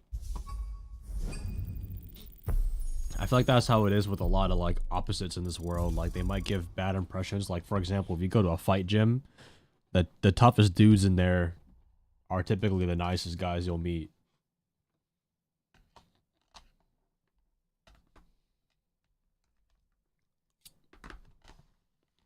Metalheads too, yeah. Dude, when I was in Japan, we went to like this like not German, but like a metal, like a rock bar. I had no idea what it was, and there's just a ton of fucking metalheads in there. But they all had like pretty normal-ish jobs. Like had a decent reason to move to Japan for work and shit. Like they're all just chill, bro. They'll just smoke in there and just like drink and buy drinks for people. It was fun. I think that was my first time ever having a Jaeger bomb as well. I had no idea what it was at the time. That shit tasted like hell.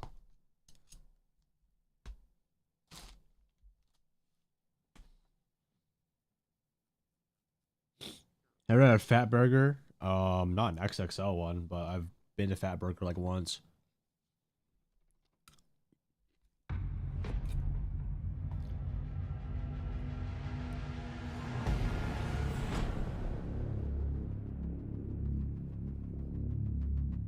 chat, what's a goated fast food spot?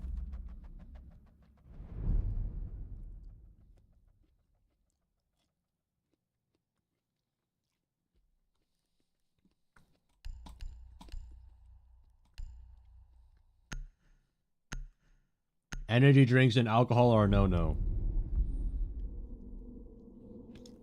Thank you, doctor. We'll keep that in mind.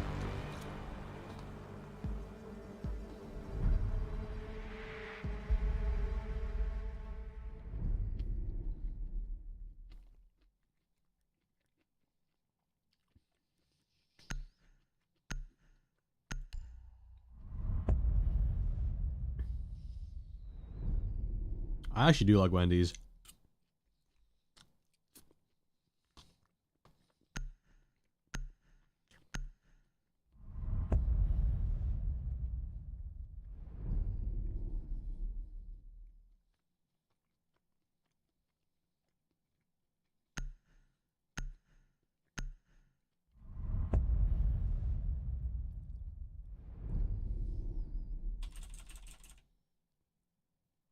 You changed the HUD scale, Astra.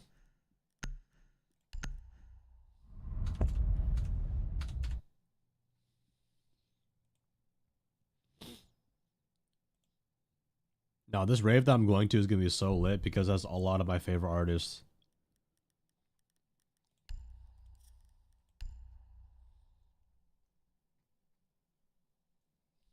And I get to explore SoCal a little bit more.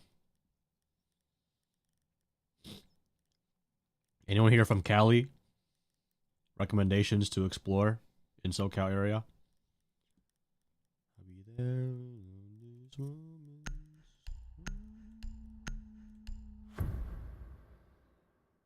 Didn't know Spoy had a brother. Okay. Protect the bombs. Visit the Phase Boys. Yeah, let me just pull up real quick. Be advised, a bomb location has been compromised.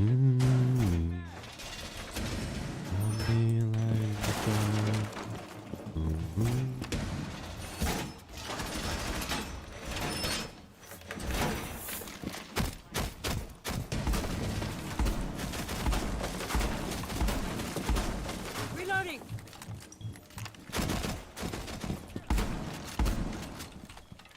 Razor wire. 10 seconds remaining. Alarm Down out. to 5 seconds. Reloading ammo. And we can low-key got a pretty calm team going on here. Try to get through that.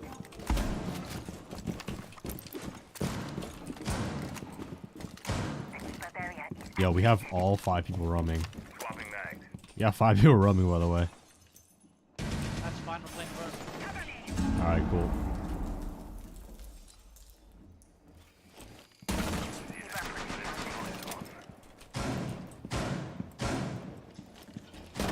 They're heading library fast.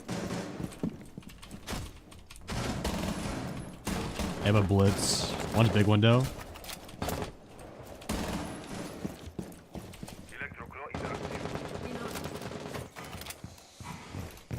as designed. Lever activated.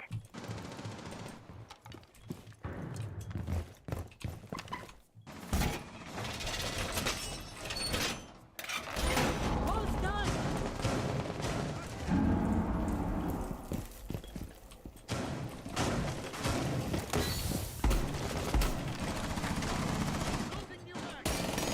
Nomad dead on big window.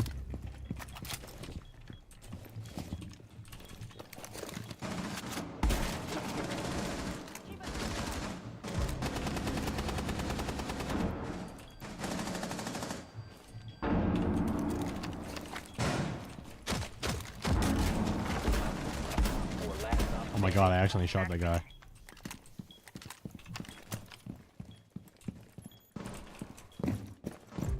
Nah, it's good shit, guys. Dude, what the hell is this lobby? We're actually kind of like comp. Like people are actually like defending dining properly. Love to see it.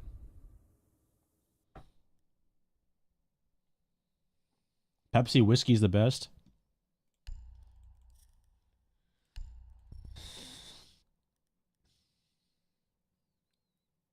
Yeah, we can K trick with you, bro.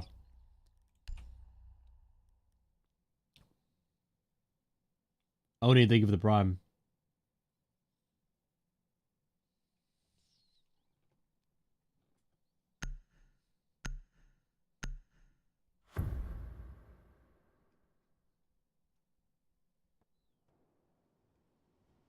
Secure the area. Keep the bombs protected. Favorite DJ? Probably Elenium. I also love Seven Lions. Excision is good. John Summit. Changing max. A little bit of Wooly. I wouldn't consider Chainsmokers a DJ, but they've been doing some DJ shit recently. Secured.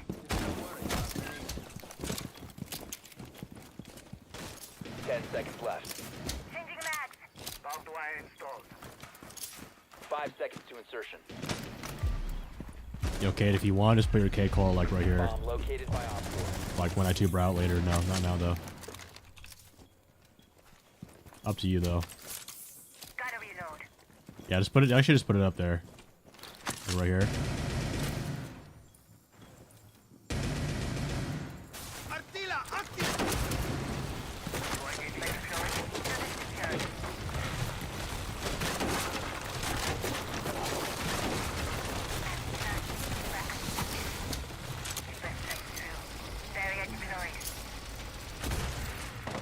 Drone in sight, drone in sight. Twitch, twitch. Where is it?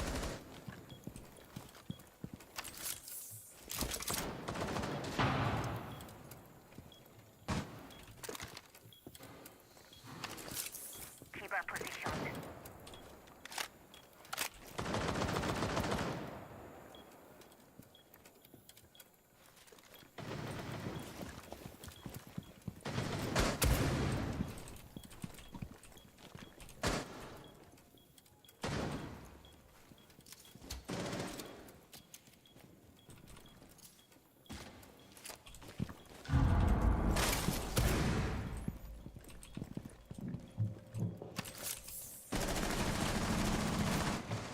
They're on the vert. Careful. C4. If I see one Jinxie C4 in the chat, I'm turning off. Turning off chat.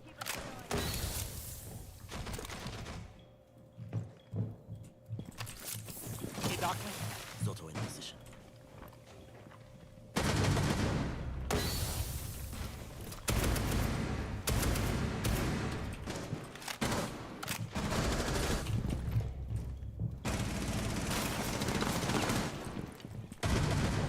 He's in, he's in, he's in, he's in, he's in, he's in, he's in, he's in, he's in. Last operator On standing. vert, so.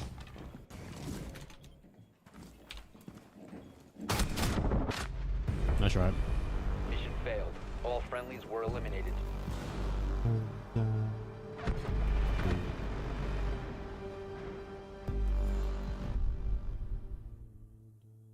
Yeah, low-key John Summit grew on me a little bit. I like his stuff. Thanks, Oofenster. Oh.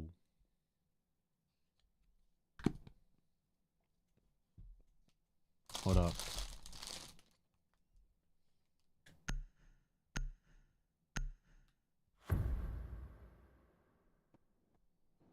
Protect the bombs.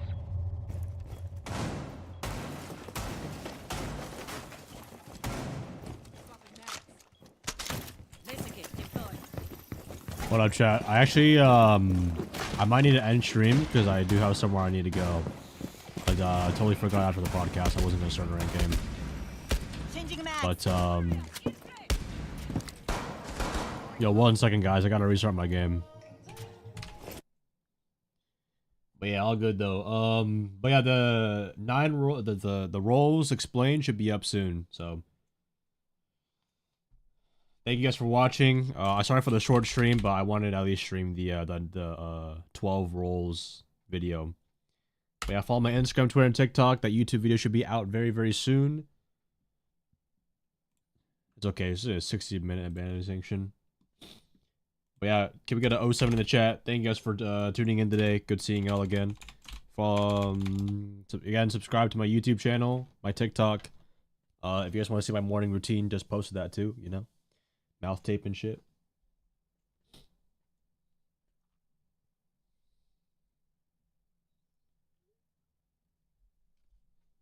But yeah, see you guys next stream. Have a good rest of your day or night. Peace.